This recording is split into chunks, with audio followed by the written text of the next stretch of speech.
Spread your wings and fly, go!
Spread your wings and fly, go!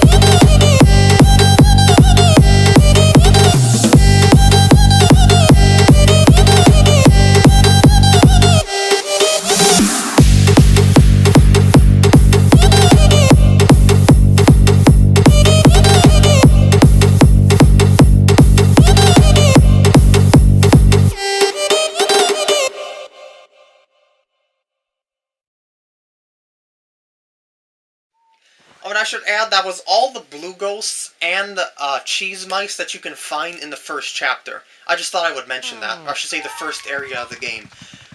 So we're going to be finding a lot more later. Anyway, continue on down this room. I recommend that you have your vacuum out so you can suck the mice in as you go. Now you'll notice that there's other fake doors in this room, so just use your map to figure out which door is real. I'm pretty sure this is the real one. Yeah, I'm standing right in front of it. This is a locked door, so I'll just open this. And there's a ghost by that mirror. It's a lady there. All that other ghosts that I took care of in the other room, they all have their own names. I'm either going to have to put up annotations for the ones that I forget their names on, because you know me and names, I'm pretty bad with them. But the guy that we found there was named Nelville. Excuse me, it was Neville or something like that, or Nelville. No wait, maybe it was Nelville. Anyway, this one in this room is called Lydia. Her weakness is to open up this window here. It's a cracked window. It'll make a breeze come in, which will chill her, and then you stun her with the flashlight, and then you try and suck her in. And that's about it for catching her. These are all beginner portrait ghosts, so there's nothing really all that special to catching them once you get a hold of them with your vacuum. So there we go. And that'll also clear the room nicely, and start shaking up the stuff, like the furniture and stuff like that, to get as much loot as you possibly can, including the picture frames on the walls. Yes, you can shake those as well. Whenever you see dust appear from something, that means that you shook it enough to get an effect out of it. If it's going to give you something, it's going to give you something. If not, you can try again later, as I said, to get stuff if something doesn't appear the first time. But I probably won't do that because it's going to be really time-consuming, so... Oh, and you can also pull sheets off of beds and stuff like that with your vacuum. It's pretty entertaining, actually. You can also pull them off of tables and other stuff like that. Ooh, gold bar. Worth a lot. This fan up here, here's one. You have to try and spin this fan. Just keep pulling it like this. Pull it. Pull it.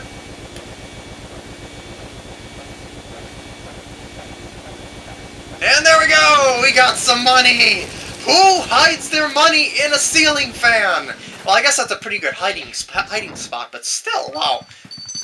Anyway, Open the chest, grab the key, and go to the next room, which is right down the hall from here. Oh, by the way, in case you don't realize, this is the balcony that we were at before with the toad there. Just saying, these rooms are all interconnected in some way, so you can see other rooms from certain rooms, and you'll see a little cutscene. When you exit this room, it's kind of spooky, baby's crying, and then you open this up here. What you want to do here before you do anything, do not shake. I should say, you'll see this baby in his crib there. Do not shake this rocking horse over here. What you should do is loot the rest of this room first. Yeah, I can pick up and throw balls with my vacuum. Ooh, there's a heart there. Oh, I should also explain something else about the portrait ghosts. Depending on what your health is when you defeat them, depends on what kind of frame and what picture you get out of them. Like, if you defeat a portrait ghost when you have 100 to 90 HP left, you'll get a gold frame. 89 to 50, I believe it is, you'll get a silver frame, and anything lower than that, and you'll get a bronze frame. Anyway, once you shake everything in this room, wait, there's a lamp up here. Oh, it gives me some coinage, yeah! Then, what you want to do is shake the rocking horse over here. He'll upset the baby, he'll wake it up. Hello there? Sure, why not? Oh no! What you have to do here is suck in the teddy bears, that's all you have to do. I'll avoid the baby, of course, at the moment. You can't do anything, but he's very, very slow. He ain't gonna do anything to you either. Well, I guess, I thought there was gonna be more bears being thrown at. There we go. Now grab the ball and throw it at... I said grab the ball. I want to get rid of the bears first, because they'll get in my way here. Grab the ball and throw it at the baby. And that will make him very happy. And do that... I thought you had to do it 2 more times. Never mind. Oh, you made me annoyed! I just wanted to play with you. I hate grown-ups. Why do you have to be bigger than me? I got enough! Small! No, grow smaller! Grow smaller? That makes no sense. If you grow, you get bigger, but you can't grow smaller. Anyway, it's boss time! This game's very first boss. His name is Chauncey.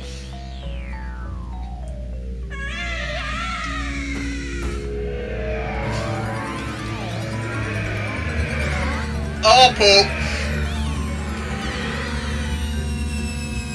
Crapper zappers! It's mad! Alright, here we go. Its weakness is exactly the same as before. You have to hit it with a ball first with your Poltergust 3000, and then suck it in with it.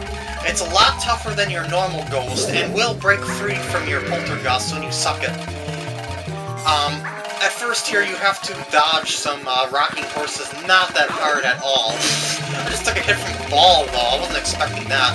Anyway, grab that, angle it towards the baby with the C-stick, and then throw it at the baby. Now suck in that baby. Yeah! Suck in as much of it as you possibly can before he breaks you free. He breaks you free about every 25 damage you do to him, and then he goes all crazy like this and goes around the room counterclockwise, or I should say the bed counterclockwise. Just follow him, no problem whatsoever to dodge him. So now he's gonna have some more rocking horses. Whenever they get to where you are, then they come right after you, basically. So as long as you stay moving in a direction as they're coming for you, you're not going to take a hit from those rocking horses. But he does make an exception later on in the battle where he has some horses that throw you off. They just go in their own direction. And they aren't they don't go after you like the other ones do.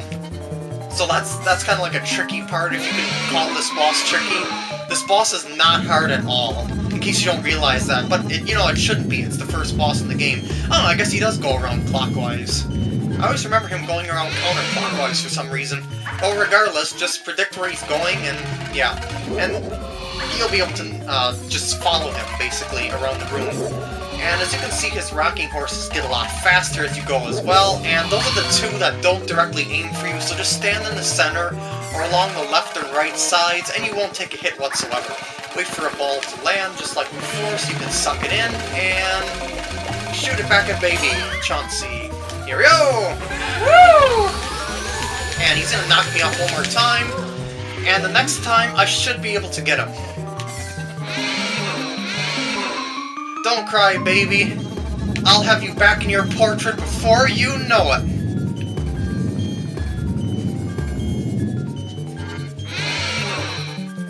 And the final phase, which is pretty much the same as the other one, except faster. I should say the other ones. So, yeah, just do the same old, same old. I would be actually quite surprised if you do drop to less than 90 HP after watching this video, if you ever had trouble with this boss before. Because these balls, even if you take a hit from one of these balls, they only do 2 HP of damage. And there's only 4 phases of these balls, as long as you suck this baby in quickly. And there we go! Woo! First boss and the area of the game is completed. And then once you open this up, you're going to get a special heart key. There's a key based off of every suit in a deck of cards: spade, heart, clubs, and diamonds.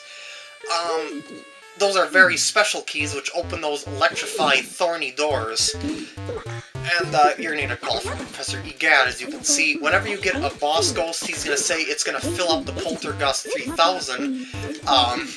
So you won't be able to suck up any more ghosts with it. So you're going to be automatically transported to the lab. And you're going to see one of the most... Well, I shouldn't say one of the most. It is a pretty entertaining thing, but entertaining story, or I should say cutscene in the game. But there's pretty other funny ones in the game as well. So I shouldn't say it's one of the most. You get kind of used to this one, but it's pretty silly.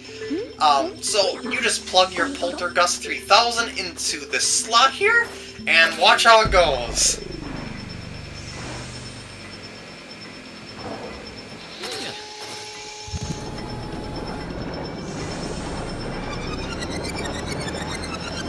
Look how excited he is!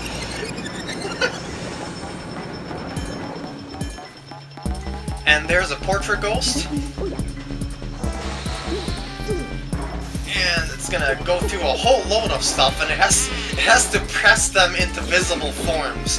Which, just if you think about that, is pretty silly. Now you'll notice that I got all gold frames for those, because I defeated the ghost with 90 HP or more. And I'll be aiming for that throughout the game, but they're completely optional to get rankings like that. But I suppose if you want to be an ultra completist, you can do those gold frames there. There's only 3 portrait ghosts in the first area, but the first area is like a tutorial anyway. There's going to be more in the next 3 areas. There's 4 areas in this game. And that's all for this part. Well, I should say all for this area. And at the end of every area, it'll give you a little total of all the stuff that you collected throughout the area. I had a pretty good run of that first area.